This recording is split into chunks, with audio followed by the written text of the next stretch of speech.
Olá, tudo bem? Sou Christian Dornelles, professor da disciplina de Economia da Escola Caio Fernando Abreu, sede de Santiago. E agora nós vamos trabalhar o tema macroeconomia, ok?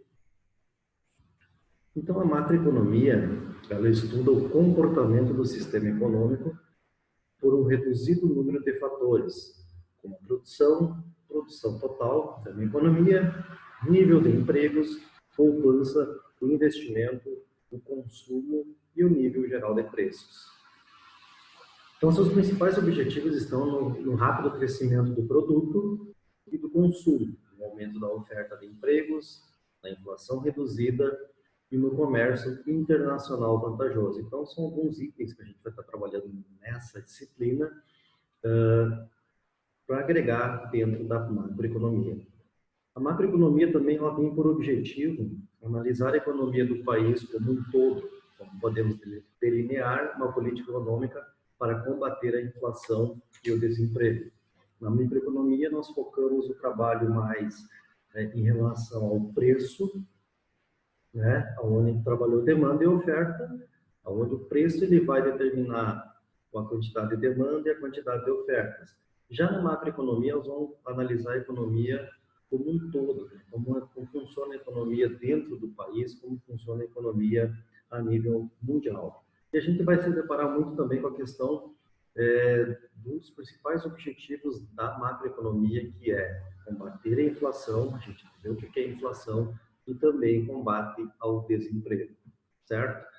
Então, dentro das relações que a macroeconomia estuda, alguns agregados que vai ser a renda nacional, nível de empregos, nível de preço, consumo, poupança, exportações, e também entra também a questão das importações e os investimentos totais. Para nós iniciar, então, a gente vai falar sobre o PIB. O PIB é o Produto Interno Bruto. Muita gente se ouve falar, né, sobre a questão do PIB, onde o governo ele faz uma meta anual, né, para alcançar aquele objetivo, e no decorrer do ano vai ajustando esses percentuais. Então, esse ano de 2020, a gente vive um ano atípico, né, devido à pandemia do Covid-19. Então, por muitas vezes, o governo já teve que rever. A gente sabe que isso aí acarretou uma crise e vai haver uma queda no PIB. Mas o que é o PIB, né? Então, ela é uma medida do valor dos bens e serviços que o país produz em um período, na agropecuária, na indústria de serviço. Então, o PIB ele é medido, pode ser medido mensal, trimestral, semestral e também anual. Então, são os seguintes setores que vai entrar nesse cálculo. Tudo que é produzido na agropecuária, na indústria e também nos serviços. Então, o PIB ele tem como objetivo medir a atividade econômica e o nível de riqueza de uma região. Quanto mais se produz, mais se está consumindo, investindo e vendendo. O PIB per capita, ou seja, o PIB por pessoa, mede quanto do total produzido cabe a cada brasileiro se todos tivessem partes iguais. Uma renda per capita, né, que você fala, é uma renda por pessoa. Então, o IBGE, o Instituto Brasileiro de Geografia e Estatística, ele faz alguns estudos por regiões, talvez por país, e determina, por exemplo, que a cidade X ela tem uma renda per capita de R$1.000, por exemplo. Então, é uma renda média que as pessoas ganham, em média, R$1.000, tá? É mais ou menos baseado nesse fator aí, que é a per capita. Ele faz um cálculo por pessoas. Mas o que entra na conta para se calcular o PIB? Então, produtos, bens e produtos finais, aqueles vendidos ao consumidor final, serviços prestados e remunerados, investimentos, os gastos que as empresas fazem para aumentar a produção no futuro e também os gastos do governo, tudo que for gasto para atender a população, certo? E aí nós trazemos um quadro aqui, né, para ilustrar um pouquinho como que funciona essa questão do PIB, né, envolvendo aí a questão da agricultura, da indústria e também da parte de comércio e serviço, que é a terceira parte ali. Então, a gente traz a questão da conta do pãozinho. Então, no item 1, o fazendeiro ele produz o trigo e vende a 10 centavos para o moinho. Tá? O moinho, ele fabrica a farinha e vende a 30 centavos para a padaria. Então, são os bens intermediários. Ou seja, o produtor, no item 1, o fazendeiro, ele produz a matéria-prima, que é o trigo, ele vende para o moinho, no caso, seria a indústria, que ele vai fazer a transformação da farinha, do trigo, em farinha. E aí, no terceiro item, a padaria, né, que comprou esse item já no moinho, comprou já a farinha pronta, ela faz o pão e vende a 50 centavos para o consumidor. E aí, no caso, é o bem final. Na conta do PIB, vai entrar apenas os 50 centavos, ok? Porque é o preço final. Porque dentro desses 50 centavos já está embutido os 10 centavos que o fazendeiro vendeu para o moinho e já também está embutido os 30 centavos que o moinho cobrou para vender à padaria para fazer o pãozinho. Tá? Também aqui uma outra forma de segmento, então, um desenho ilustrativo, agricultura, indústria e serviços. Quanto maior o PIB por pessoas, aumenta a qualidade de vida e acesso a serviços, ou seja, quanto mais as pessoas ganharem, quanto maior for a renda da população, mais ela vai buscar uma qualidade de vida, ou seja, vai buscar viajar mais, consumir alimentos de maior qualidade, restaurantes, fazer mais viagens, ter planos de saúde, certo? E o PIB não leva em conta a distribuição de renda desigual, em que alguns são muito ricos e outros extremamente pobres. Ou seja, a renda per capita vai pegar uma média. Então, nós temos pessoas que têm salários altíssimos, com pessoas que têm salários muito baixos. Então, hoje tem famílias que sobrevivem, né, com renda abaixo, inferior a um salário mínimo. Então, a renda per capita ela vai fazer uma média, ela vai somar toda a renda dessas pessoas e dividir pelo número de habitantes e vai designar uma renda per capita. Tá? Não que isso não significa que todas as pessoas ganham aquela média.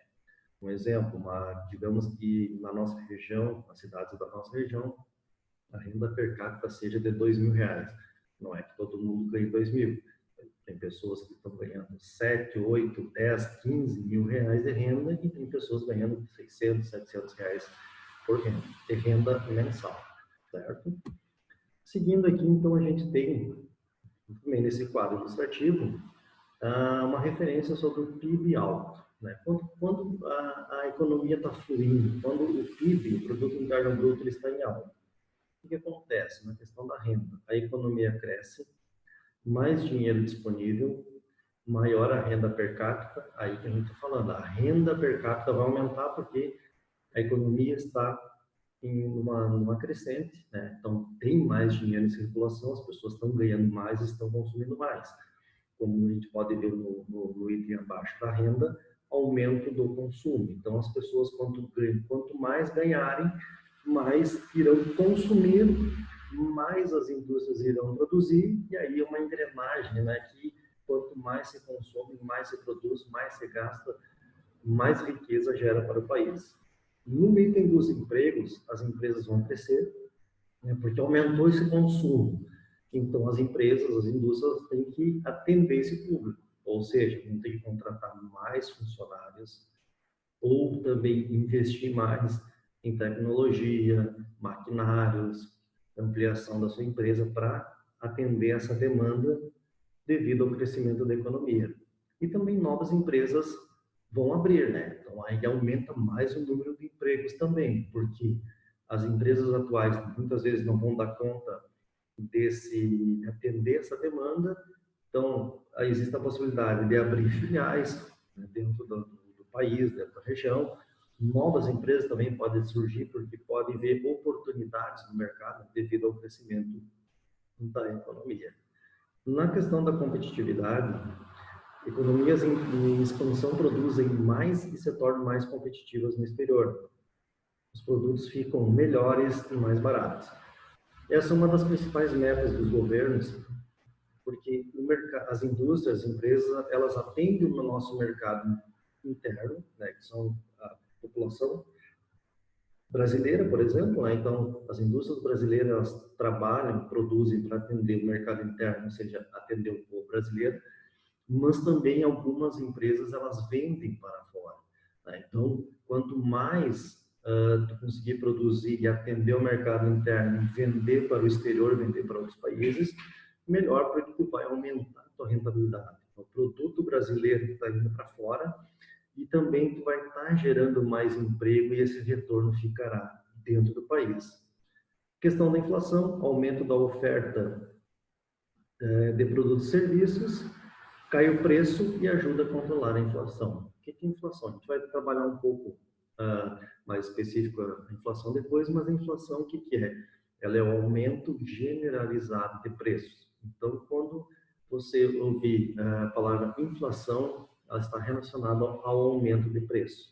Então, está subindo o preço dos alimentos, a gente pode ver no mercado, nos mercados, padarias, farmácias, os preços dos bens estão subindo, ou seja, está ocorrendo uma inflação, que é o aumento generalizado de preço. Nessa questão do PIB alto, né, uma economia crescente, tende-se a manter uma inflação estável com queda de preço, ou seja, uma inflação controlada que onde o governo consegue controlar, ou seja, não consegue que esses preços dos bens não venham a aumentar, não venham a encarecer, e aí para a economia girar como um todo, certo? Mas também nós temos um lado ruim, dá para você dizer assim, que é o que prejudica o crescimento, né? Então, quando o PIB de um país é baixo, podemos pegar, por exemplo, o Brasil. O que está prejudicando o crescimento do país hoje, né? Então, aqui nós temos alguns itens que dá para nós discutir. Primeiro, infraestrutura ruim. O Brasil produz, mas paga caro para vender e perde competitividade por conta das ferrovias, rodovias, portos, aeroportos despreparados ou insuficientes. Então, hoje, um dos grandes problemas para o desenvolvimento do país está dentro da infraestrutura.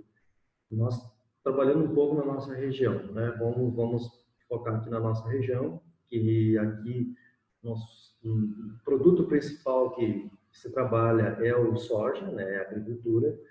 E a gente vê as rodovias, as estradas que temos na nossa região, porque essa produção que ela é feita aqui na nossa região, ela é escoada para outras empresas, para outros estados ou até mesmo para outros países. Então, geralmente, a produção de soja ela é levada até o porto de Rio Grande, onde ela é vendida para outros países para que seja produzido óleo de soja, alguns produtos derivados da soja.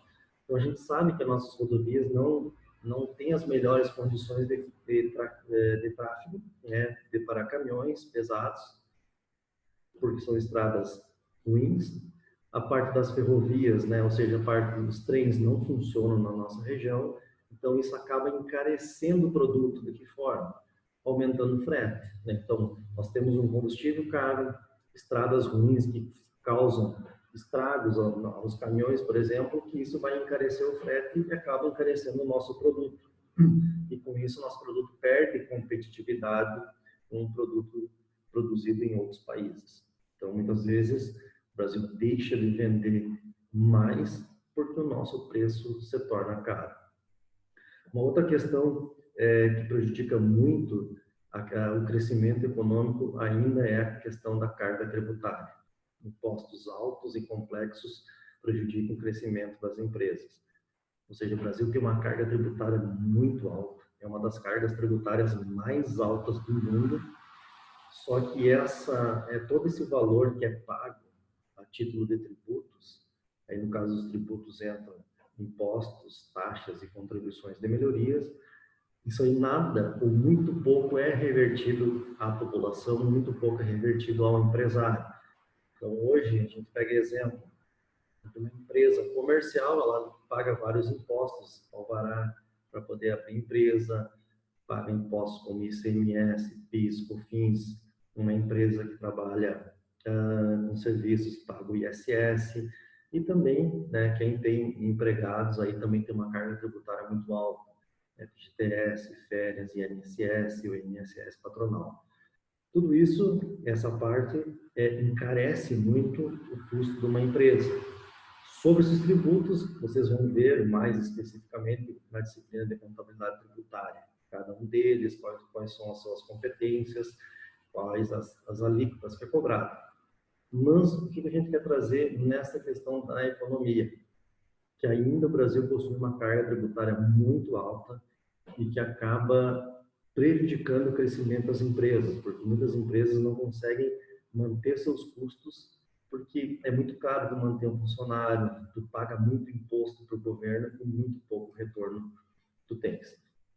Outra questão também é a instabilidade. Mudanças frequentes na política e na economia geram instabilidades e desconfiança por parte das empresas que passam a investir menos. Ou seja, o Brasil ele não passa credibilidade para o restante do mundo, porque muitas empresas, as grandes multinacionais, elas investem em vários países, ou seja, abrem suas filiais, geram emprego, geram renda, né, crescimento econômico no país. Mas o país, onde o país ele não tem ele tem muita instabilidade política, né, onde é a questão que nós já vivemos há pouco tempo, questão de impeachment, questão de corrupção, políticos presos, Lava Jato, isso aí é péssimo para a imagem do Brasil perante outros países que desejam investir. Então, isso aí também acaba prejudicando o nosso crescimento.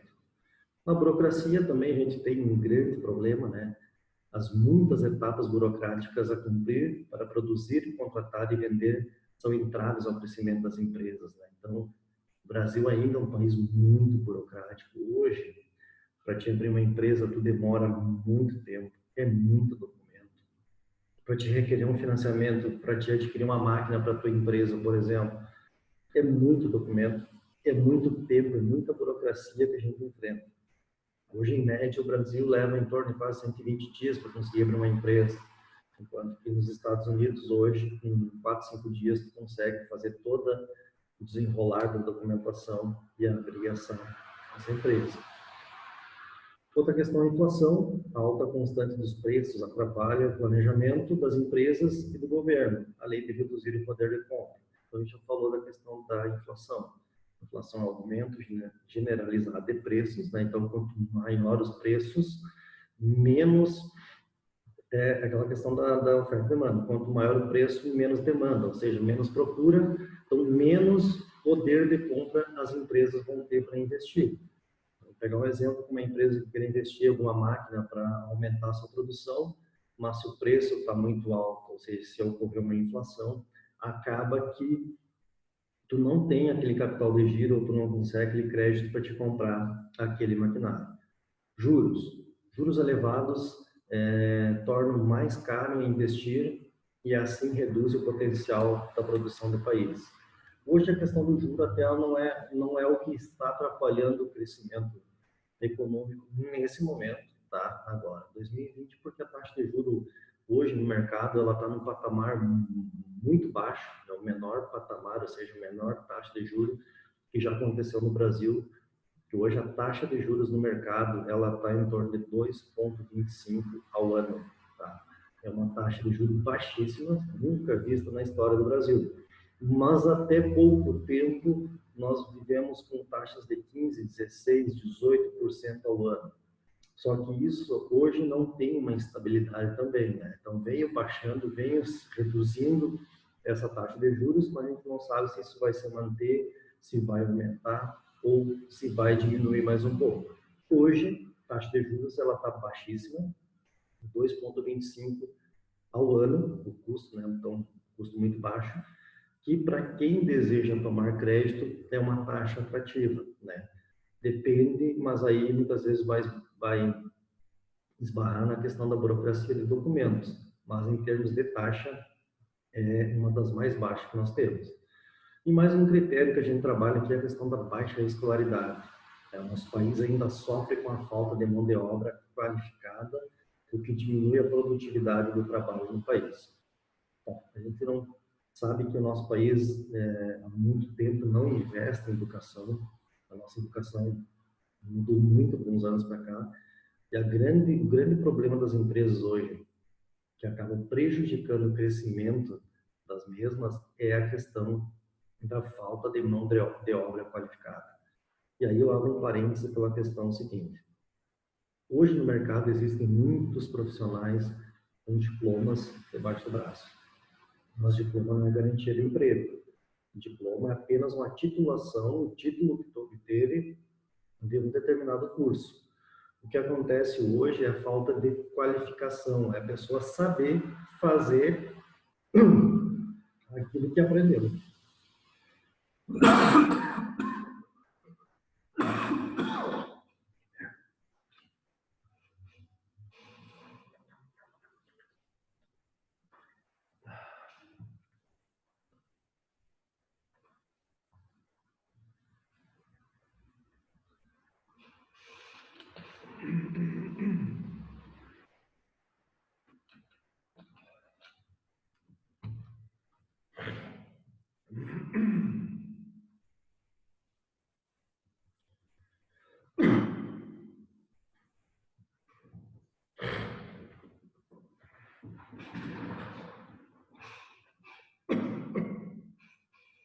Então, assim, vamos lá. Hoje é muito diferente do saber fazer as coisas, né? Que as empresas procuram muito isso. Porque há um tempo atrás as empresas tinham tempo para contratar um funcionário, fazer todo um treinamento. Hoje as empresas não, elas estão contratando para que esse profissional já saia, pelo menos tendo grande noção daquela função que ele está fazendo. Então isso é também um grande fator que nos prejudica com a questão do crescimento. E a questão do curso técnico, ele é mais focado no aprender a fazer do que só teoria. Então, vocês vão ver em disciplinas como contabilidade, principalmente contabilidade, vocês vão aprender muita coisa na prática, não só na teoria, certo? Aqui eu trouxe um gráfico, né, com alguns índices da questão do PIB. Né? Então, nós vimos que em 2009 o PIB ele foi negativo, de menos 0,13%. 2010 teve um salto para 7,53% de crescimento. Baixou em 2011 para 3,97%, baixou em 2012, aumentou em 2013, 2014 ele baixou um pouco, 2015 e 2016 foi anos difíceis, né? Nós tivemos em 2015 3,55 pontos negativo, em 2016 3,31% PIB negativo, ou seja, foi estipulada uma meta e o país produziu bem abaixo daquilo que produziu no ano anterior. Em 2017, 18, 19, ele vem se mantendo naquela faixa de 1% do crescimento, né? Então, não está ocorrendo um grande crescimento, mas também a economia conseguiu dar uma estabilizada, ou seja, não está oscilando muito, como a gente repara nesse gráfico, em relação aos anos anteriores. Abrindo parênteses ali em 2010, quando o PIB chegou a 7,53% positivo, foi um ano em que o governo da época ele criou algumas maneiras, né, de aquecer a economia. Não sei se alguém deve recordar a questão da linha branca, né? Então foi reduzido, foi tirado alguns impostos, como o que era a linha branca na época? A questão das geladeiras, fogões, micro-ondas, né? Toda aquela parte de eletrônicos e também da indústria automobilística. Foi tirado um dos impostos, que é o IPI, que ele gira em torno de 20%. O que acontece? Conseguiu, com isso, baratear esses itens, baratear esses preços, e as pessoas tiveram condições de, quem tinha que comprar o primeiro carro conseguiu comprar, quem queria trocar de carro trocou, quem queria comprar um fogão novo, uma geladeira nova, uma televisão nova, conseguiu adquirir. Só que esse plano ele foi feito para atender o mercado interno, ou seja, quem trocou de carro, o cliente trocou, quem trocou de geladeira, quem trocou de fogão, trocou. Então, o que acontece? A indústria, ela contratou, porque aumentou a demanda, fez uma grande produção, fez a venda, aí todo mundo já tinha feito aquela questão de trocar seu fogão, sua geladeira, seu carro, não tinha mais para quem vender, acabou a produção baixando e aí gerou o desemprego de novo. Então, por isso que a gente pode notar no gráfico que houve um pico, né, 2010 foi o ápice, depois começou a cair esses valores aí, certo? E aí a gente vai trabalhar a questão das metas da macroeconomia. Quais são os objetivos que a macroeconomia trabalha, ou seja, como que o governo ele atua, quais são as metas que o governo tem perante a economia. Então, o primeiro dele, né, o primeiro dessas metas aí é o alto nível de empregos. Quando o país consegue manter a maior parte dos trabalhadores empregados, atingindo um nível de PIB maior do que deixasse muitos deles ociosos. Tá? Então, quanto mais gente empregada, quanto mais pessoas trabalhando, maior o PIB brasileiro, porque mais pessoas estão recebendo, né, estão tendo a sua renda e muito mais pessoas estão consumindo. Aquilo que nós falamos antes, né? Quanto mais dinheiro circula, ou seja, maior o consumo, maior as indústrias, as empresas vão produzir. Então, aquilo vira um ciclo, uma engrenagem, aonde a economia vai crescendo cada vez mais. Agora, quanto mais pessoas desempregadas, o que acontece? O consumo diminui. Então, as pessoas acabam consumindo aquilo que realmente é necessário, né? Então, principalmente a parte das necessidades básicas, e também o governo tem que tirar aquele dinheiro que ele teria que investir, que poderia investir em infraestrutura, em desenvolvimento do país, ele está auxiliando essas pessoas com alguns programas que tem, né? Com seguro-desemprego, Bolsa Família, entre outros. Então, o ideal para o desenvolvimento de um país é tentar manter o maior número de pessoas empregadas que tu consegue atingir uma meta que é o baixo nível de empregos e, consequentemente, a economia vai estar crescendo. A inflação, nós já falamos um pouco da inflação, né, que no caso ela entra na estabilidade de preços. Então, a inflação é o aumento continuado e generalizado dos preços dos bens e serviços. Isto é, o aumento dos preços é verificado na grande maioria dos bens e não só em alguns. Há uma acentuada diminuição do poder de compra devido a vários fatores, como, por exemplo, o rendimento salarial que não sofre alteração. As causas, né? Então, a emissão do papel moeda pelo governo para cobrir os gastos do Estado e o aumento exagerado dos preços. O que acontece a inflação?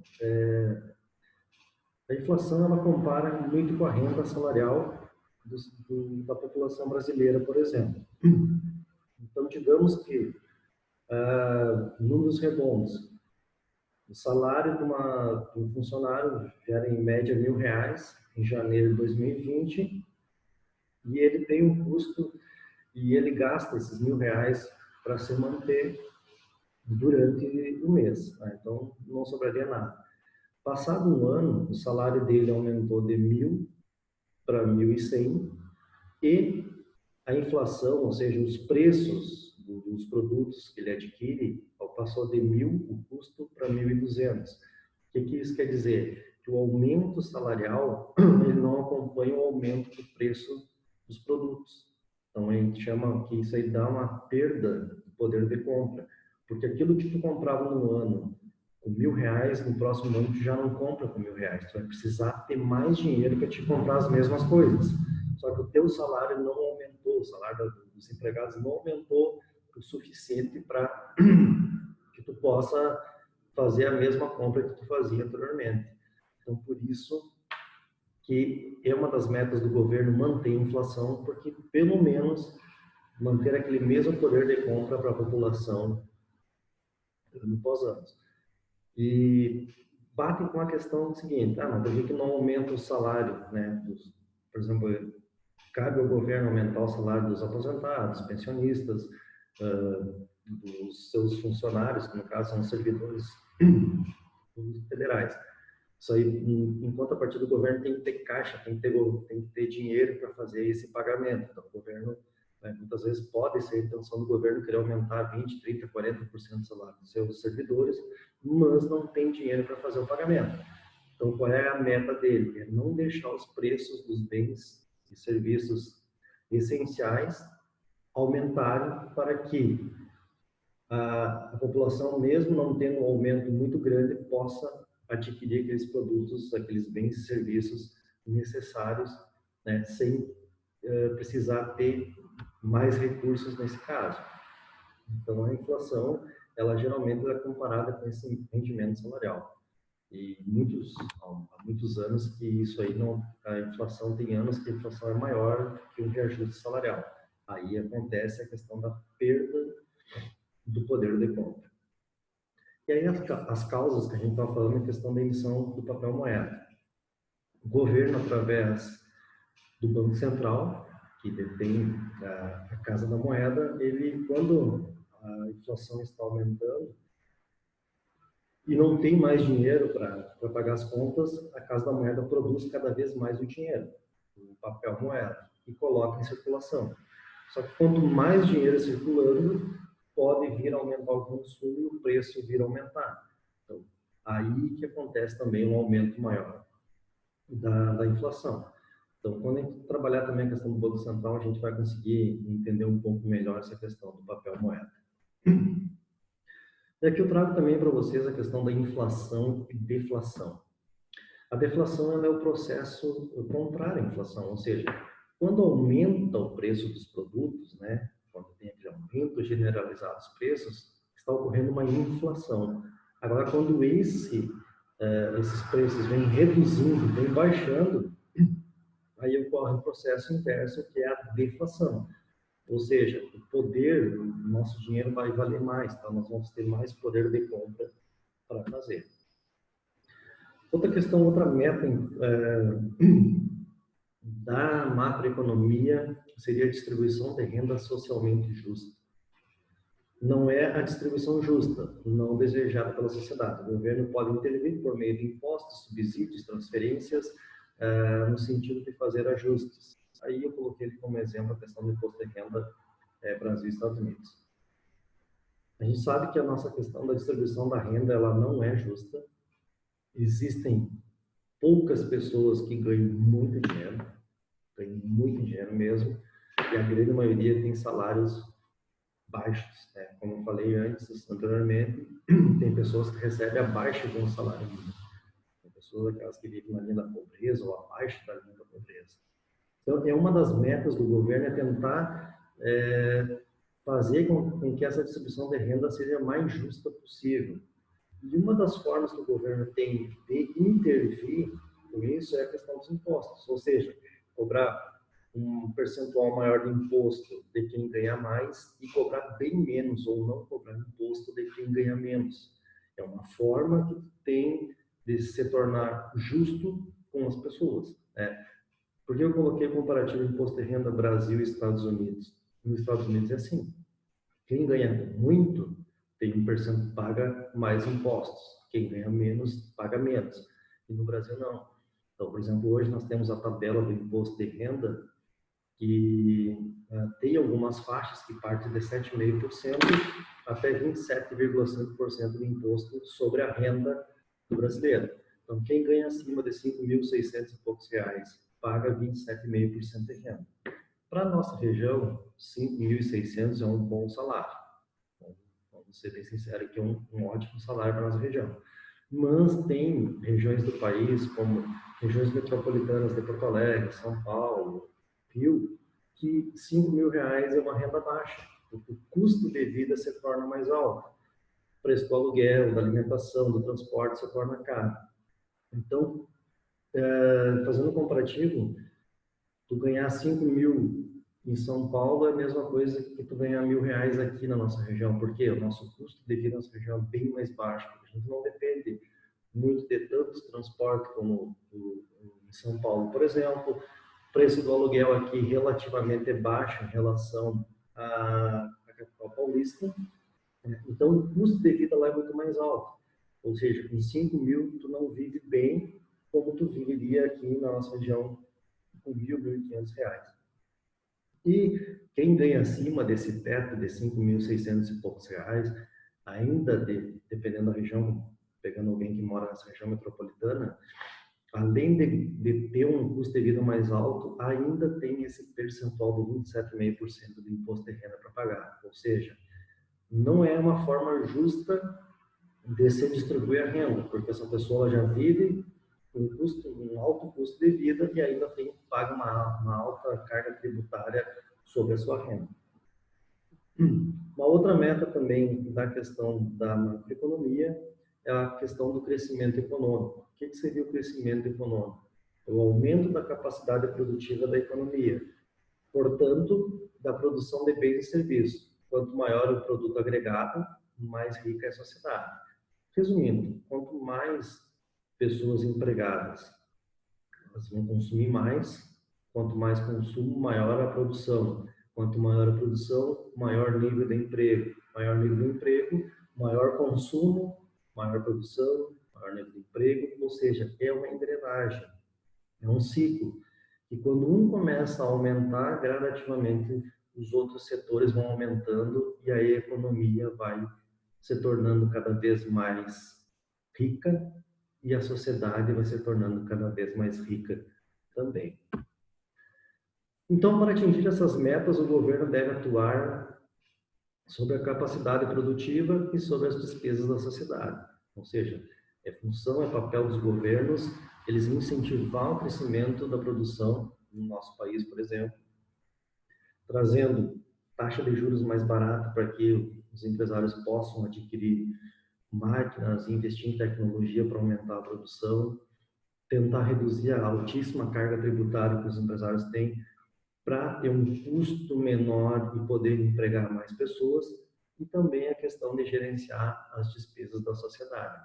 Então, comparando aí, um breve comparativo, o país ele é uma empresa, né? Então os governantes eles são os gestores, porque tu tem a arrecadação da receita de um lado e tu tem as despesas que tu tem que gastar do outro. Então tu tem que ter um equilíbrio nisso, né? Então a gente sabe que a maioria dos estados, municípios, até mesmo países, eles gastam mais do que arrecadam. Então, a gente também vai trabalhar essa questão logo mais, mas o que acontece? É a questão do foco uma gestão desses recursos, né? Então, de onde vem esses recursos? Vem da questão principalmente dos impostos, né? Dos tributos que o governo arrecada. Mas em contrapartida tem despesa com segurança, tem despesa com educação, com saúde, com infraestrutura, enfim. Então, às vezes acaba gastando mais do que tem. Então, isso é uma das metas do governo para tentar atingir essas metas da macroeconomia. Então, o governo trabalha, né, com o intuito de atingir essas metas, que é a inflação, principalmente inflação e geração de emprego, que tudo isso vai acarretar o crescimento da atividade econômica, né, nos tornar uma sociedade mais rica.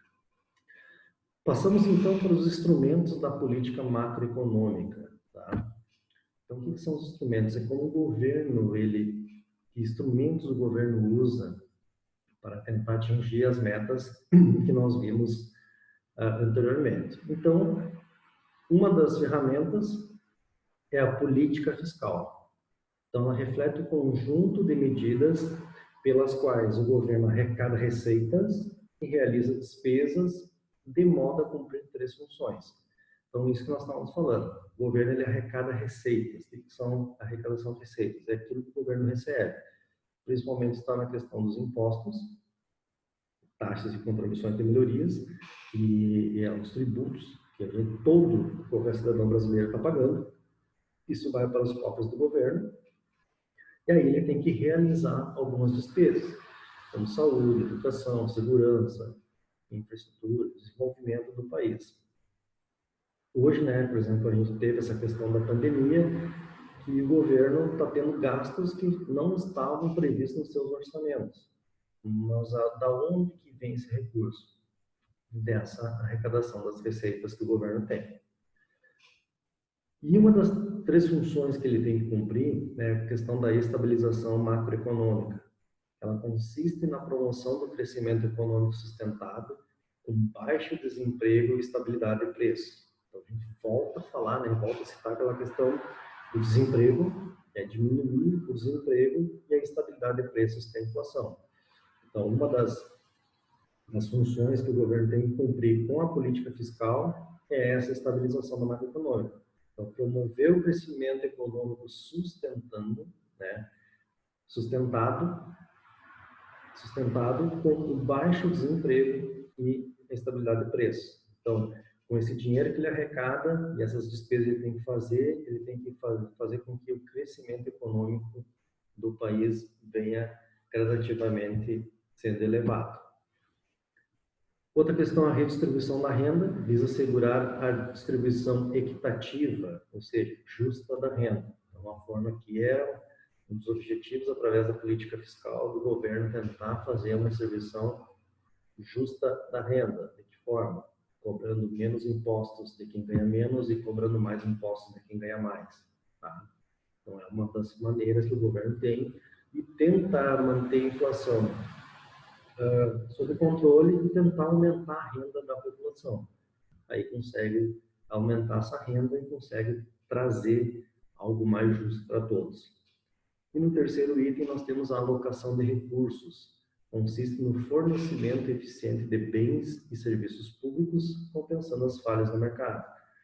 Aqui um item bem delicado também, né? Que no caso o governo tem que fornecer bens e serviços públicos de forma eficiente. O que entra aqui nos serviços públicos?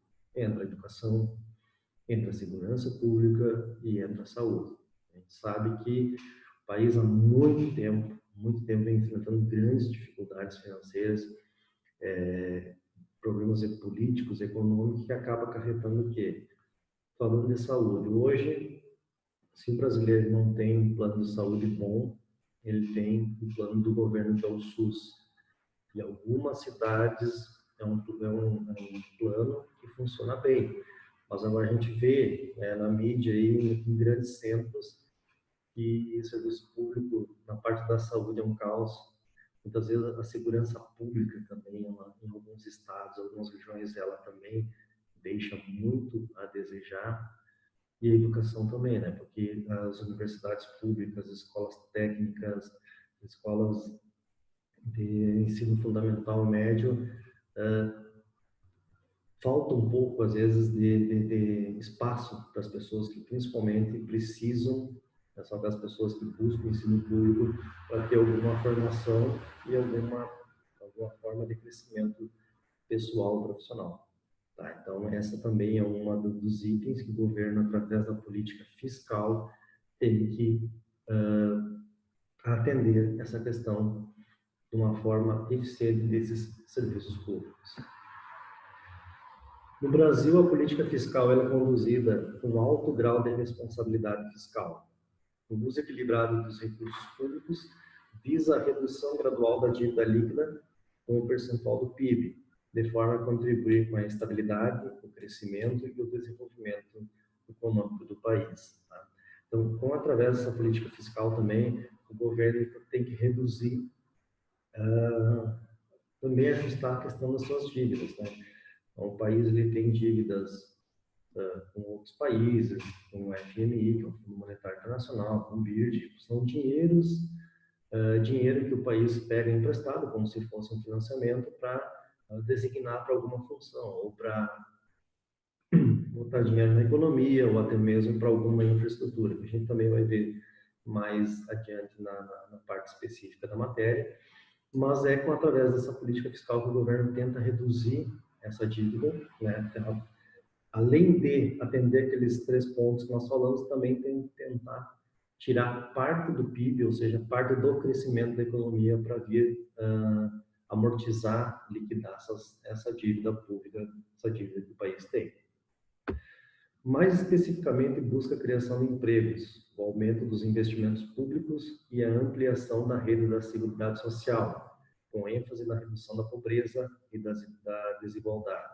Então, olha só, mais especificamente, vai buscar a criação de empregos. A gente novamente fala a questão do emprego, porque quanto mais gente empregada, mais dinheiro vamos ter girando na economia, aumento de produção, aumento de emprego, aumento de consumo, aquela engrenagem que vai girar sempre em busca do crescimento.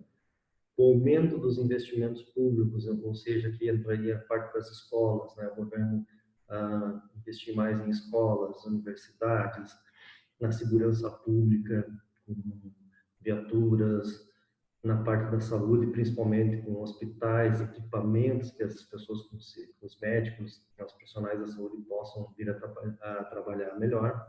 E aí também a ampliação da rede da Seguridade Social. O que é Seguridade Social? Ela está vinculado ao INSS, na questão da Previdência. Então, muito a gente ouve falar na mídia a questão que a Previdência Social, existem alguns rombos, alguns desvios do dinheiro, porque nada mais é que o que? Todo empregado, ele contribui mensalmente com o INSS, com o intuito de, quando ele cumprir aquele período de trabalho dele, ele vir a se aposentar. E, então, também cabe ao governo ele dar essa segurança e suporte à sua população, porque chegou na tua idade limite, cumpriu o teu tempo de trabalho, tu não vai mais estar trabalhando e gerando a tua renda. Então, cabe ao governo pagar, ressarcir esses valores que tu contribuiu para que tu possa ter uma aposentadoria com maior segurança, né, que possa atender todas as tuas necessidades para te manter, né, vivendo ali. Política, antes de entrar na política monetária, então só para nós fechar essa parte da política fiscal, tá? Então, ela vai atender todos, a trabalhar com esses quesitos. Política fiscal, ela trabalha especificamente com a arrecadação das receitas, que é através principalmente dos impostos, e a distribuição dessa receita através do pagamento de despesas.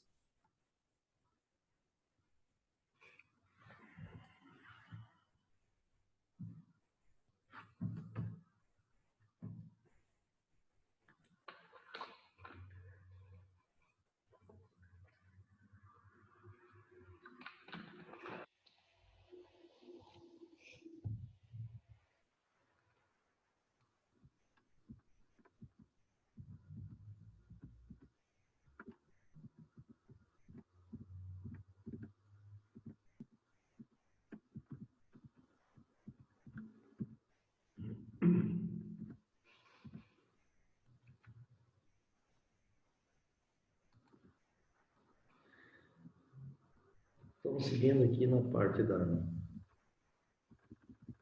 nosso estudo, nós vamos falar sobre a política monetária. Tá? A política monetária é o controle da oferta da moeda e das taxas de juros. Pode-se definir a política monetária como sendo o controle do sistema bancário exercido por um governo, a busca da estabilidade do valor da moeda, para evitar um balanço do pagamento diverso, para obter um pleno emprego. No Brasil e na maioria dos países, o órgão executor da política monetária é o Banco Central. Então, aqui no Brasil é o Bacen, né, conhecido por Bacen, que é o Banco Central do Brasil, que ele é encarregado pela emissão da moeda, ou seja, dentro do Banco Central tem a Casa da Moeda, que é que fabrica nosso dinheiro, da regulação do crédito, ou seja, todo e qualquer financiamento, empréstimos bancários são regulamentados pelo Banco Central. Também da manutenção do padrão monetário e também do controle do câmbio.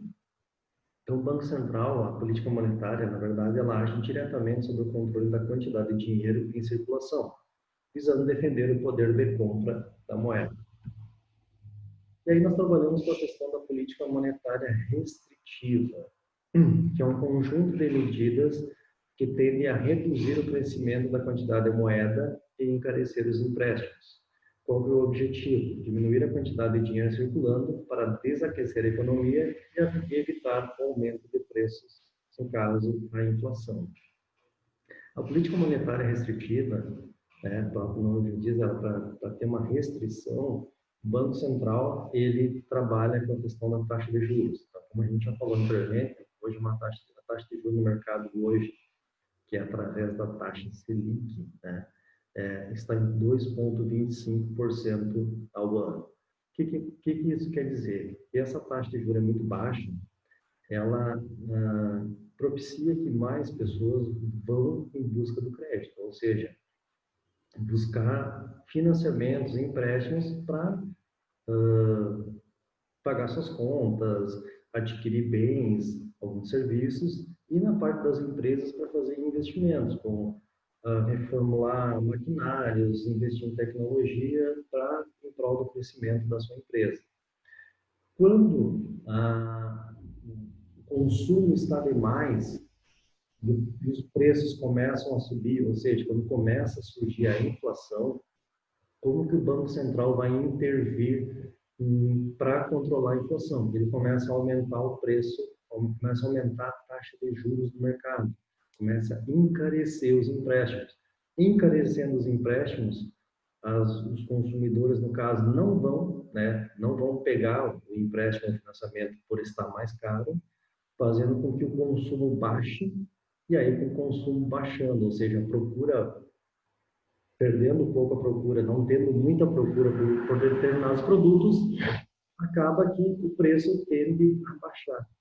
E baixando o preço, aí começa a baixar a inflação. Então, a forma que o Banco Central tem hoje de intervir, né, no mercado nessa forma para restringir, ou seja, para evitar o aumento da inflação. Já na política monetária expansionista, é o inverso. Ela vai acelerar a quantidade de moeda e diminuir os juros dos empréstimos. O objetivo, aumentar a circulação de moeda, no caso, a circulação do dinheiro, para aquecer a demanda e incentivar o crescimento econômico. Ou seja, se a economia está parada, né? Ou se a economia não vem aquecendo, o que faz o governo? Ele baixa a taxa de juros, como está acontecendo agora, né? Então, baixa o juro dos empréstimos e financiamentos e injeta mais dinheiro na economia. Para que isso? Para incentivar o consumo, né? Para ter mais dinheiro circulando, incentivar o consumo, incentivar a produção, e aí a economia vai começar a crescer novamente.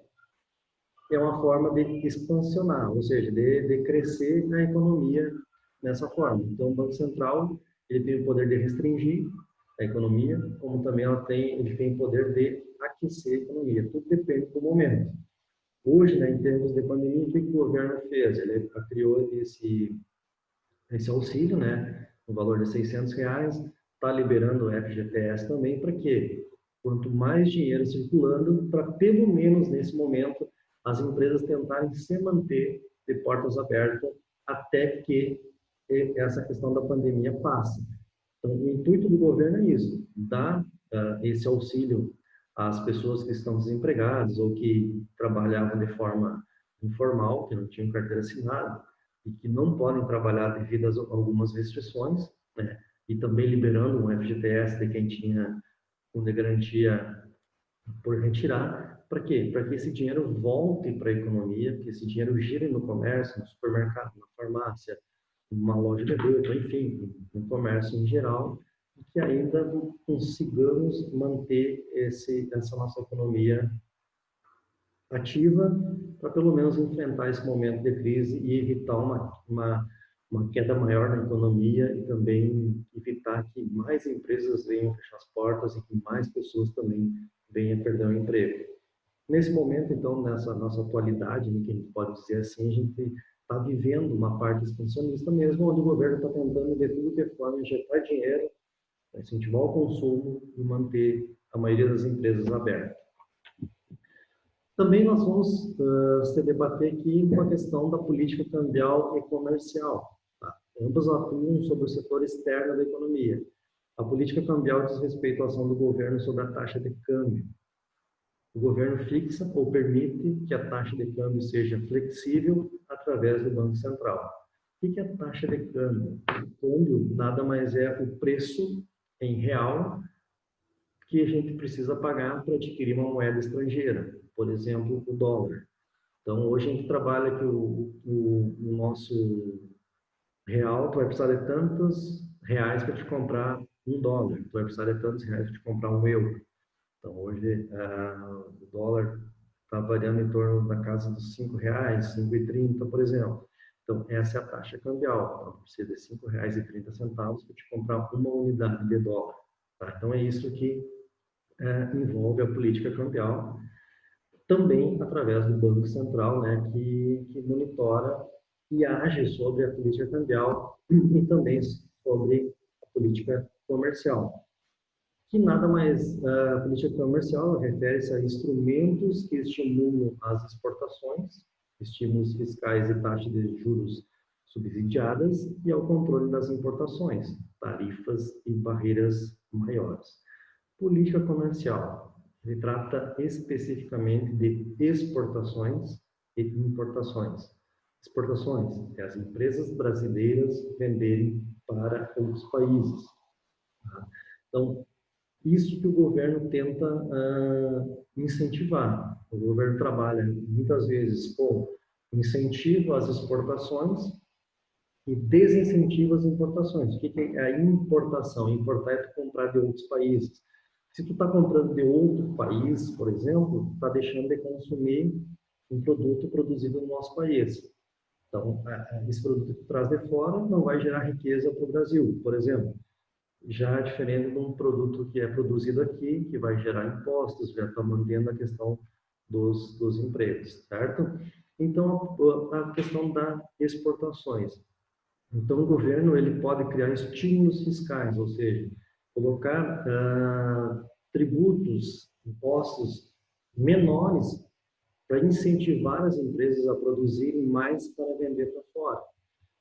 E também a questão da taxa de juros subsidiados, ou seja, o governo ele bancar parte dos juros pagos pelas empresas em financiamentos para aquisição de máquinas, para aquisição de novas tecnologias, para que possa aumentar a sua produção em baixo custo para poder competir com o mercado externo.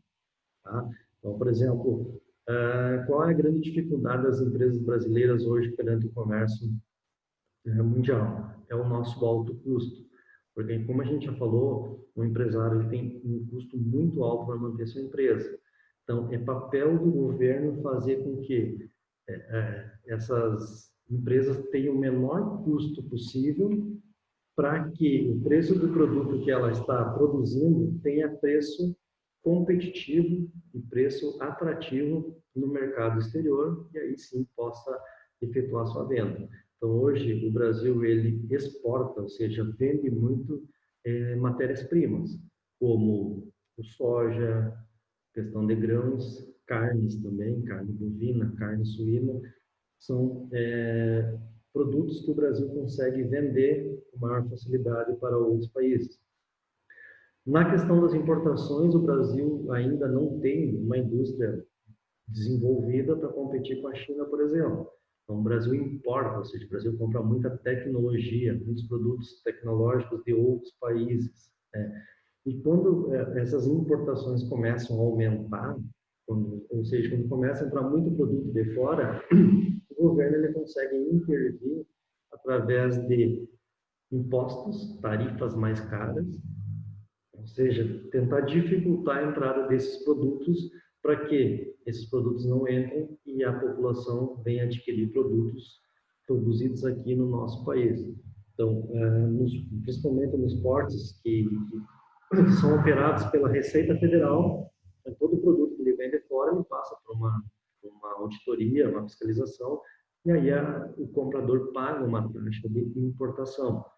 Então, se o governo notar que determinado produto, principalmente a parte de tecnologia, está havendo muita compra de fora, o governo consegue fazer com que essas importações tendem a diminuir de que forma? Aumentando essas tarifas, essas taxas de importação, né?